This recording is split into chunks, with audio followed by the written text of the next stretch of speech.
Woods and his family, man. Like he means a lot to a lot of people for a lot more than just sports. Man, I don't know how many blows this guy can take, but he's a tough kid. Always has been. So just want to send that out.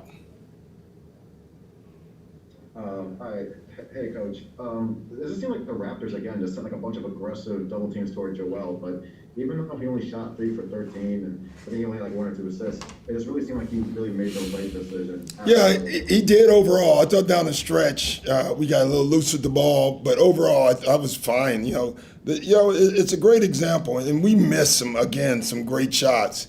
But I thought we had a chance to have a high scoring night with them taking the ball out of Joel's hands. And it's almost like what we talked about earlier in the year when I think we had 120 one game and Ben didn't take a three, and we're like, oh, Ben didn't take a three. Like tonight, if we had to score 120 and Joel was whatever, we still got to 120. And sometimes that's how you have to win. I thought our guys overall played great. I thought our defense was probably top 2 or 3 of the year as far as sustained defense through the year, through the game.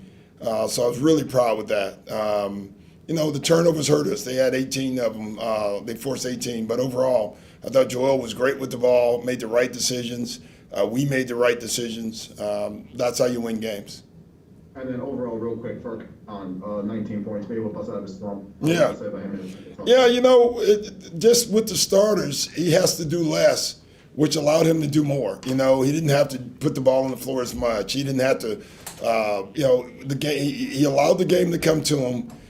Trapping Ben or Joel. One of the thoughts before the game: if Seth can't play, who's our next best spot up shooter? And Ferk was the guy, and so he really came through for us. Thanks, coach. We're going to go to Paul Hedrick and then Jackson Frank. Paul, go ahead.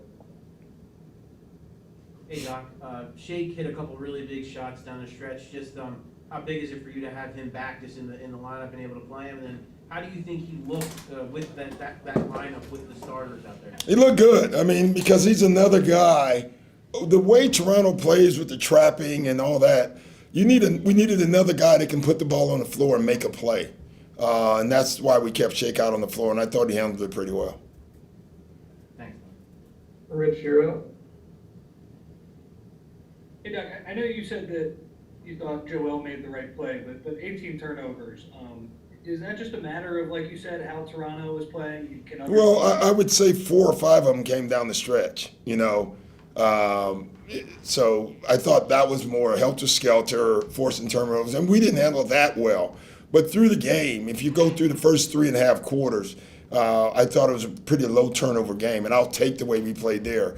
I didn't like how we closed the game out. I thought we kind of let up, made some bad plays, bad turnovers, careless plays. So I didn't like that. But overall, you'll read the 18 number and we look at that. But in the meat of the game, we didn't turn the ball over that much, and so I'd look at that more. I noticed out of a couple of timeouts, you did run plays for Tobias, and I mean that's something you do a lot. But was there something about how Toronto was playing that you thought that was the right call tonight? Yeah, they didn't want to switch with Joel, and the guards were able to fight over it, but not with Tobias. And with his size, we thought he can get in the paint and make plays, and he did that. We're going to go next to Mark Narducci and then Keith Pompey. Mark, go ahead first. Hey, Doc, can we just get your reaction on Ben making the All-Star team and Tobias not making it? Yeah, I was really happy for Ben. I didn't think it was I guess it was, I don't know. I didn't think I was pretty positive he would make it. I think, coaches look at the whole game. They look at all the things that Ben does. It's funny, every coach I talk to, like literally every Eastern coach I talked to, when I said, hey, I'm calling on behalf of Ben and Tobias, and they were like, Ben, why are you calling about him? It was funny how they looked at it and how the outside world looked at it. So I thought that was interesting that I was pretty confident. I told Ben, there's no way you're not on. And I was really hoping for Tobias. I do believe he deserves it. He's been an all-star player this year for us. We have the best record in the East, and because of that and the way he's played, I thought he deserved to be on it. I think we have to keep analyzing, how guys get numbers and how much they affect winning. Got time for three more guys. It's gonna be Lauren, Keith, Jackson. Lauren, go ahead. I'll actually withdraw because I was going to ask about Ben, and I thought I lowered my hand. Sorry. Fair enough. All right, fine. You got Keith, Jackson, and David. Doc, in regards to Tobias, I mean, when we talked pregame, you talked about it's one of those things you may be disappointed for a day, but you come back, you come out and play. I mean, you have to be happy with his performance, coming off of this. I mean, Yeah, well. he's as mature as anybody in our locker room, including the coaches. He's just a mature kid. Like he clearly wanted to make it, and I clearly wanted him to make it. But the best way to handle the disappointment is go out and show people you can play. Go out, get 23 points, 7 rebounds, and 5 assists, 2 block shots. That's what Tobias has been doing all year. And, maybe we keep winning and go win the whole thing, and then next year he will be on. So sometimes you play and make it the year before you make it. Hopefully that's the case for him. Thanks. So, go Jackson and David real quick. Jackson and then David. Jackson, go ahead. Hey Doc, just following up from kind of what we talked about pregame with Ben's kind of new, different role offensively. How would you assess how he kind of adjusted and playing in that new role this year? I thought he wanted to do it right away.